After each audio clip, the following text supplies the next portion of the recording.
Welcome to online classes children. Today in chapter number 12, that is ratio and proportion, we are going to discuss equivalent ratios. So what are equivalent ratios children? Two ratios are equivalent if the fractions corresponding to them are equivalent. We can get equivalent ratios by multiplying or dividing the numerator and denominator both by the same number. Okay, so we can divide or multiply the numerator and denominator by the same number to get an equivalent ratio, right?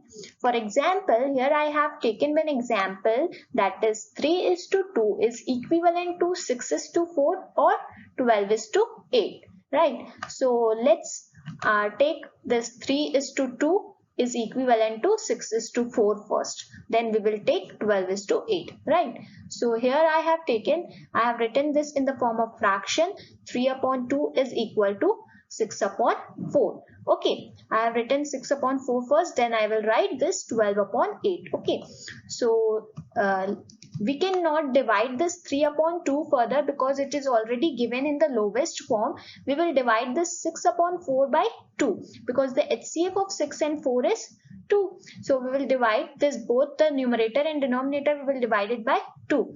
So we are getting here 3/2. When we are dividing this 6/4 by 2, we are getting here 3/2.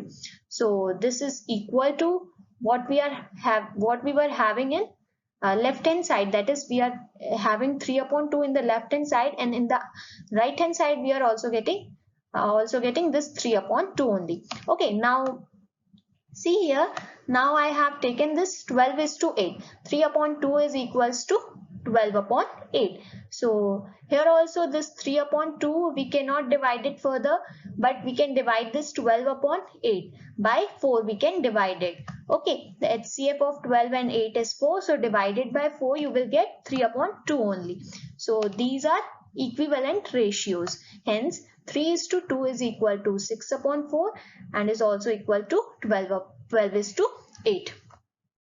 See here the cross product property of equivalent ratios children. Okay, so here I have taken the ratios 3:2 and 6:4. Okay, I have written this in the form of fraction children, that is 3/2 is equals to 6/4.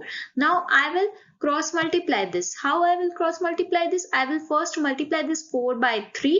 So I will get here 12. 3 into 4 will be 12.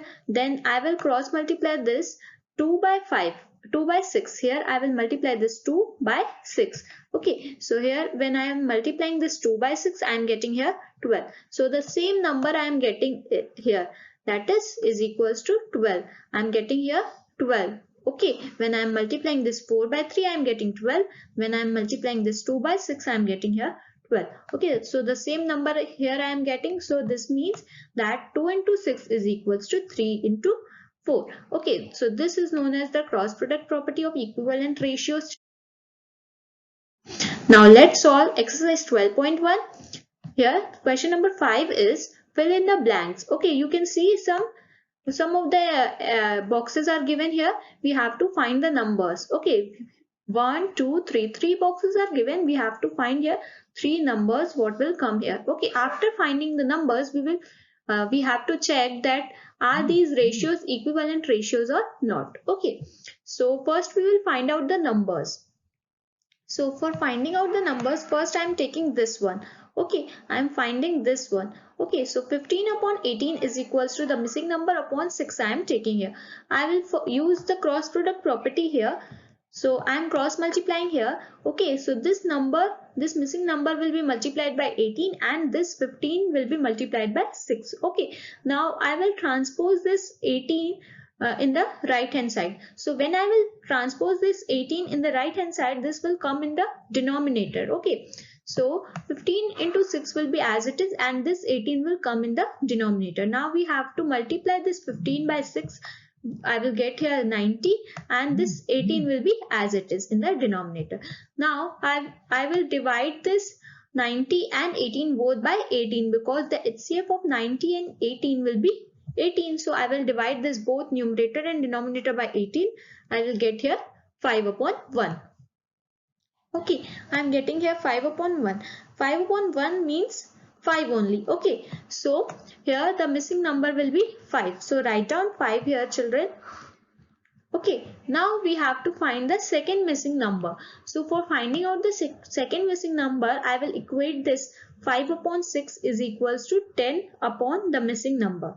Okay, so I am equating this. Now I will again use the cross product property, children. I'm again using the cross product property here. This missing number will be multiplied by 5 and this 6 will be multiplied by 10. Okay, so now we have to transpose this 5 to the right hand side. So this 5 will come in the denominator. Now I will multiply this 10 by 6. I am getting here 60 and this 5 will be as it is in the denominator. Now we have to find the HCF of 60 and 5. 60 and 5 HCF will be 5 only. Now I will divide this numerator and denominator both by 5. So I am getting here 12 by 1. 12 by 1 is nothing but 12 only. Okay, so the missing number will be 12 here. So write down 12 here, children. Okay. Now we have to find, I will equate this 10 by 12 with the missing number by 30. Okay. Okay, so here I am equating this. I am again cross multiplying this. So here I am getting the missing number multiplied by 12 equals to 10 into 30. Now I will transpose this 12 to right hand side. So it will come in the denominator. Now I will multiply this 10 by 30. I will get here 300 and this 12 will be as it is. Now I will divide it by 12 because the HCF of 312 is 12. So I will divide the numerator and denominator both by 12. So I am getting here 25. So the missing number is 25. Okay, so I am writing here 25 because I have got the missing number 25. So the ratios are 15 upon 18, 5 upon 6, 10 upon 12 and 25 upon 30. Okay, now I have to check that these ratios are equivalent ratios or not. So for checking that these are equivalent ratios or not, here you can see this 5 upon 6 is given in the lowest form. We cannot divide it further, but we can divide this 15 upon 18, 10 upon 12 and 25 upon 30. Okay, we can simplify these three ratios, but we cannot simplify 5 upon 6 further. Okay, so we will simplify these three ratios. If we will get 5 upon 6 only, so these ratios will be equivalent ratios. If we will not get 5 upon 6, so these are not equivalent ratios. Okay, so let's simplify this, children. Where you have to simplify this 15 upon 18. So HCF of 15 upon 18, 15 and 18 will be 3. So divided by 3, you will get 5 upon 6. Now 10 upon 12, the HCF will be 2. So divided by 2, you will get 5 upon 6. Now 25 upon 30, the HCF will be 5. Divided by 5, you will get 5 upon 6. So when we are simplifying all these ratios, we are getting 5 upon 6 only. That means these ratios are equivalent ratios. Okay. See question number 13, children. Consider the statement ratio of breadth and length of a hall is 2:5. Complete the following table that shows some possible breadth and lengths of the hall. So here you can see one table in which breadth of the hall and length of the hall is given in meters and the ratio is given 2:5. Okay, so we have to find this missing breadth here and with this missing length. Okay, so for finding out the missing breadth and missing length, we have to equate the ratio with 2:5. Okay, so see here how to solve this question, children. I have written here breadth of the hall upon length of the hall. So breadth of the hall and length of the hall, the ratio is given, that is 2:5, and I will equate this with the missing breadth upon 50 because here the missing breadth is given and the length is 50 here. Okay, so I am equating it with the missing breadth upon 50. Right, now I will use cross product property here.